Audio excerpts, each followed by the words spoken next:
Considering how much crap people give this movie, honestly isn't that bad. Mark said while taking another sip of his beer. His wife, Claire, took another fistful of popcorn from her bowl. Just you wait. This is one of my favorite parts coming up. In the next scene, a boy wearing a pumpkin mask watched a flashing jack-o'-lantern on a television while a silly theme played in the background. Just as the mask began to rot and the kid fell to the ground, Claire heard the doorbell ring. She grunted with disappointment and set the bowl of popcorn down on the coffee table. Right when we were getting to one of the best scenes. She said with a slight hint of disappointment in her voice. Claire stood from her couch and walked towards the front door. While doing so, she grabbed a bowl of candy from their kitchen counter as well as her witch hat. She placed the cheap cone on her head and made sure it was lopsided. As she walked down the foyer, she could hear her husband's laughter bellowing as the sound of snakes and bugs squirming blared from the sound system. As soon as she opened her front door, she was greeted with the delightful high-pitched scream of small children. Trick or treat! They all yelled in unison at an ear-piercing pitch. My, oh my, aren't you a scary little bunch? Claire exclaimed while extending the bowl in front of them. She allowed each kid to take 2 pieces.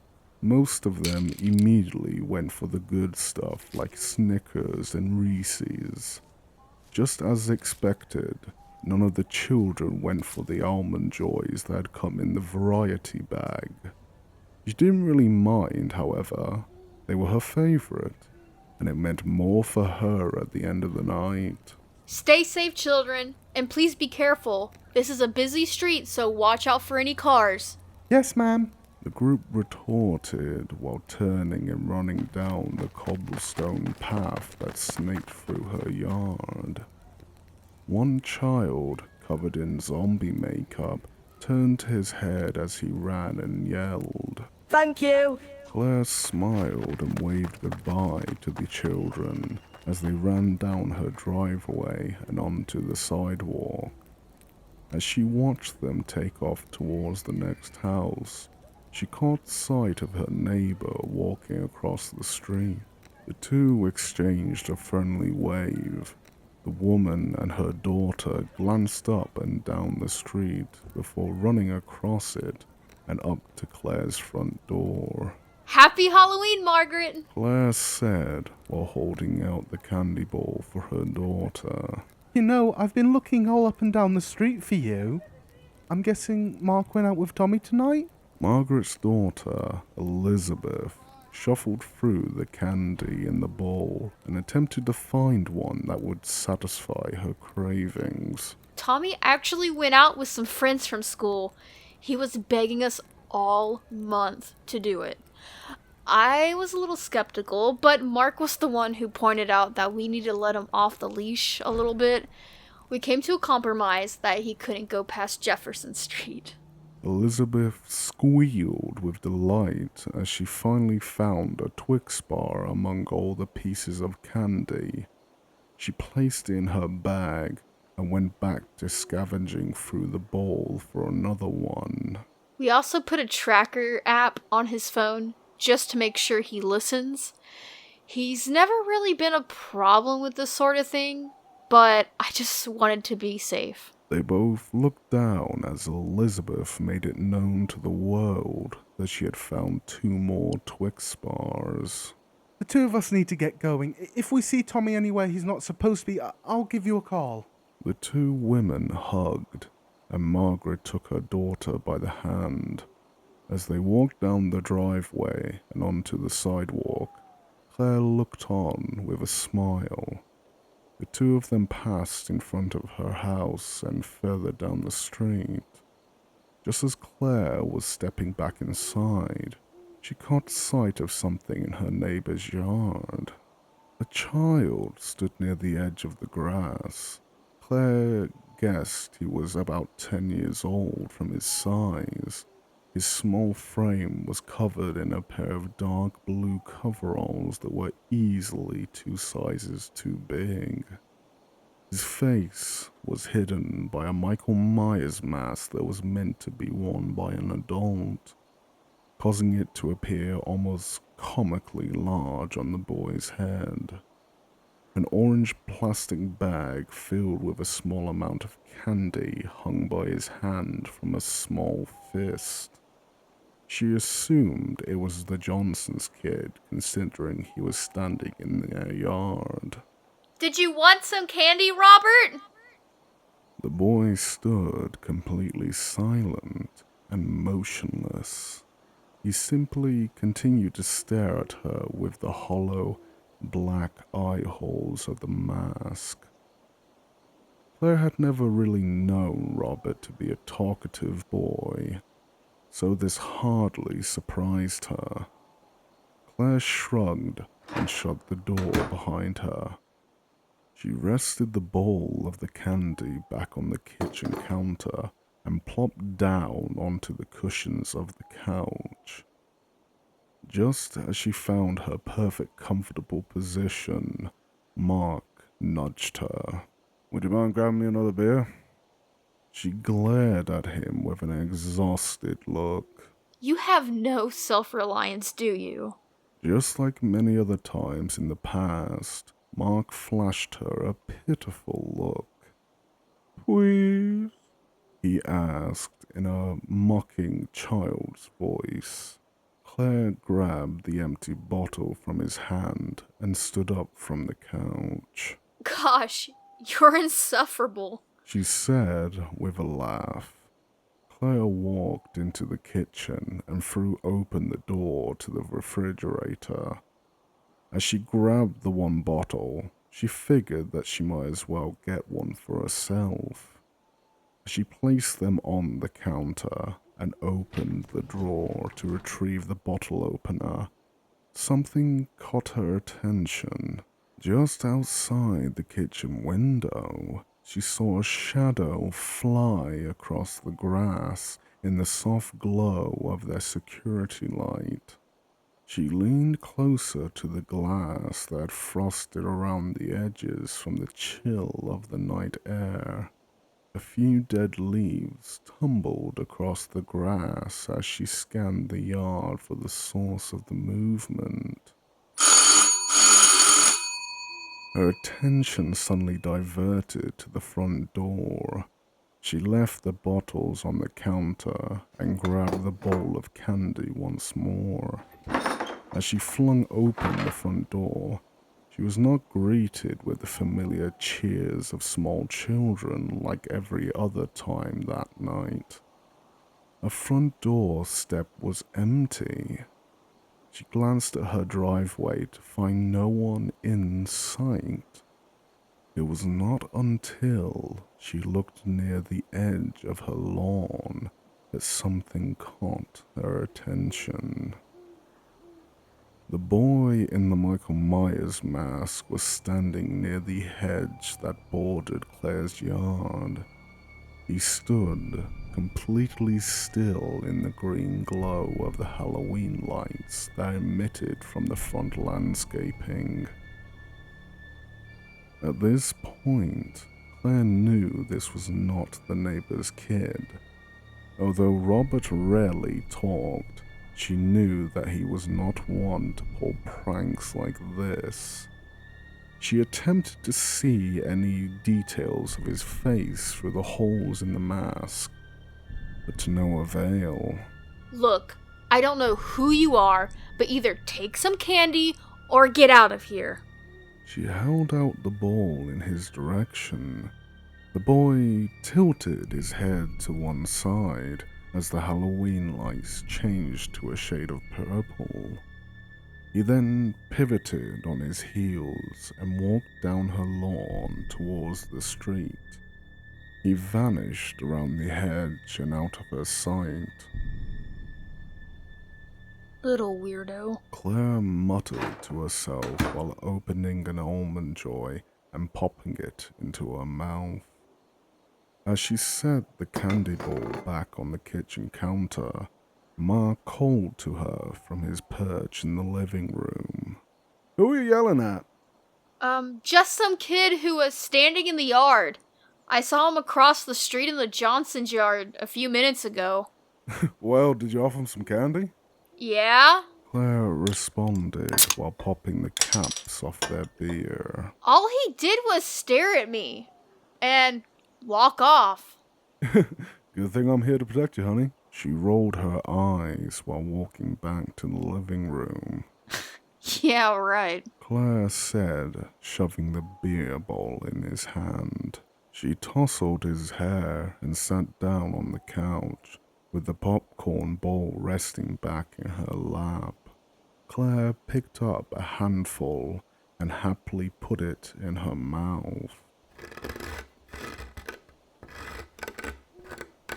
She turned her head to find their dog standing at the back door, waiting to be let in. Come on. Giving up her seat once again, Claire dragged her feet to the back door and slid it open. The black lab pranced inside with delight and vanished into the kitchen to search for scraps. In its wake, a few leaves blew in through the door. Claire quickly rounded them up and tossed them back outside. As she looked out over the yard, she noticed the boy in the Michael Myers mask standing amongst the trees that backed up to the fence. Hey! What the hell are you doing back there? There was no response. Mark! You better get over here! Her husband grunted as he stood from the couch and lumbered in her direction. Using the door frame for support, he leaned over and stuck his head outside. "I'll tell you one thing, that isn't the Johnsons, boy. Rob is a couple inches shorter than that, and a few pounds heavier."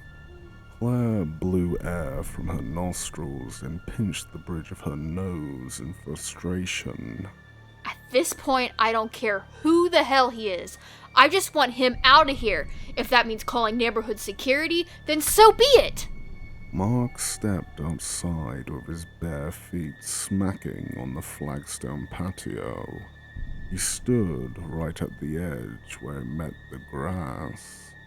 His shadow loomed over the yard as he blocked some of the light coming from inside the house.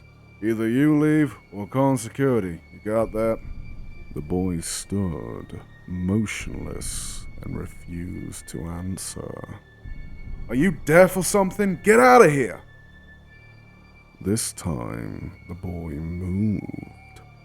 He rested the orange candy bag down in the pine straw and opened it. Reaching inside, the black handle of a kitchen knife emerged from the bag. The blade reflected the moonlight and bounced it back in their direction. "Holy shit!" Mark immediately threw his beer bowl straight at the child. It hurled through the air before shattering in large chunks against his head.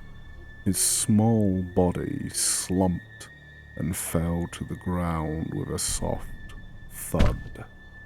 Mark, what the hell is wrong with you? Claire cried as she ran through the doorway. "You saw that? The kid had a fucking knife!" He might have a concussion now thanks to you.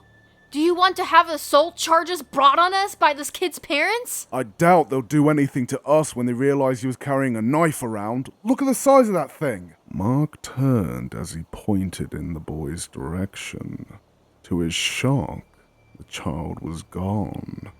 All that remained was the dark brown glass of his beer bottle, scattered amongst the landscaping. Where'd he go?" Mark asked while stumbling backwards towards the house. Claire took a few steps back herself and fumbled for the phone in her pocket. That's it, I'm calling the cops. Mark followed her back inside and locked the door behind them. As the blue and white colors emitting from the television danced around the room, Claire dialed 911 and spoke with a dispatcher. Although difficult at times, she managed to keep the panic from seeping into her tone. They'll have an officer here in about 6 minutes. Her phone suddenly rang, causing her to jump. Looking down at the screen, she was met by the contact photo of her son, dressed up as Doctor Strange, that she had taken that very afternoon. Tommy? Hey Mom, I'm almost home. Is it okay if my friends come over in a few minutes and watch some movies? They had to go change because we slipped in mud. At this point, her son's messy clothes were the least of her concerns. That's fine, dear. Just please hurry home. Alright, see you soon. He said with delight as the call ended with a beep. Claire shoved the phone back in her pocket and looked at her husband. Mark was staring out the kitchen window with his nose pressed against the glass. Any sign of that kid? Nothing yet, he said while turning towards the backyard. It's like he just disappeared in the thin air.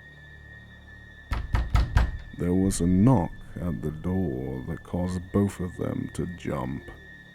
Claire breathed a sigh of relief and quickly walked towards the door. She threw it open and greeted her son with a sigh of relief as the cool night air flooded inside. I'm so glad you're home. The doorstep was empty, save for a few bugs that danced around the overhead light. Claire panicked and began to frantically look from side to side. Tommy? She called into the cool night air. Stepping forward, she was met with an unsettling crunch under her foot. She slowly looked down to find a piece of plastic cracked under her shoe. As she lifted her foot, she recognized it as the magical shield that had come with Tommy's costume. A knot formed in her stomach, and she began to lose her balance. Propping herself against the doorframe, she called for her husband. Mark! He came barreling down the hallway in an instant. Is he out here again? Mark followed his wife's eyes down to the ground when he saw the piece of shattered plastic resting on the concrete. The color drained from his face. I'm grabbing my gun. Before Claire could stop him, her husband had fled to their room to retrieve the firearm from the top shelf of their closet. As she watched him disappear around a corner, she heard a noise come from the driveway. It sounded like something falling on the pavement.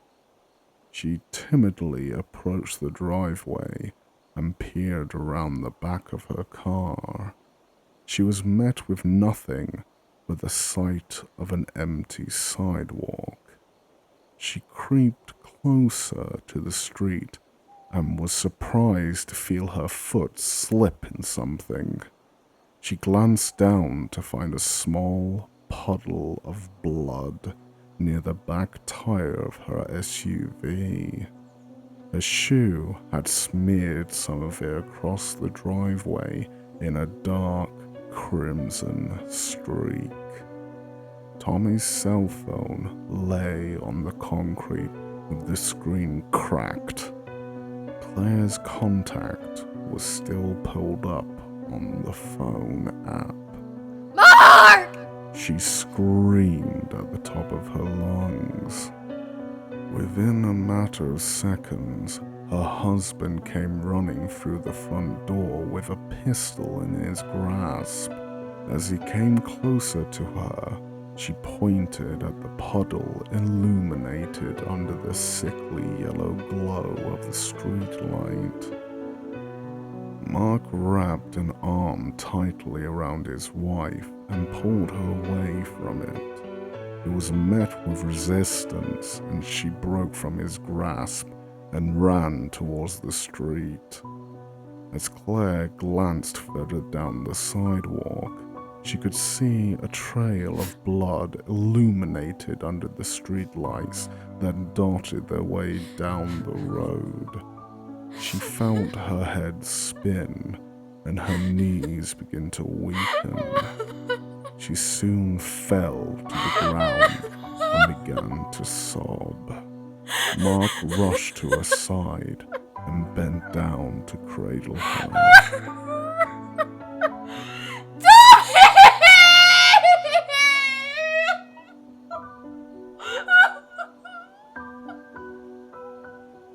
She continued to scream her son's name into the cool night air, only to have it echo back as if the world was taunting her.